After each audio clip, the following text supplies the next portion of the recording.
Hirap makahingi ng tulong ang mga residente sa mga bayan at lungsod ng Eastern Samar dahil sa mga nasirang daan at tulay.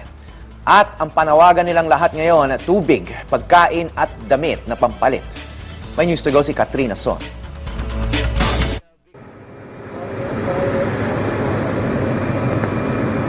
Dahil sa lakas ng bagyong Yolanda, karamihan sa mga tulay na nagdurugtong sa mga bayan at lungsod dito sa Eastern Samar ay naputol.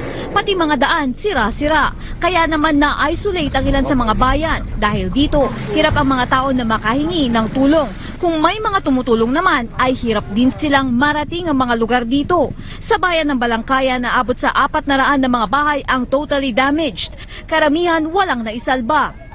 Karamihan nga sa mga bahay dito sa bayan ng Balangkayan ay na-wash out noong kasagsagan nga ng bagyong Yolanda. Isa nga ang mga bahay na ito sa mga nasira ng naturang bagyo. Kung makikita nyo, iisang palapag na lang siya ngayon pero dati ay 2 palapag raw ito.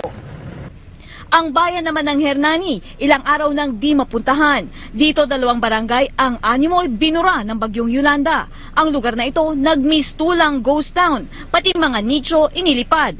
Ang mga sasakyan ultimo backhoe ay napatumba. Sa lugar na ito sa Hernani, umabot na sa 55 ang bilang ng mga patay. 13 naman sa ngayon ang patuloy na pinaghahanap.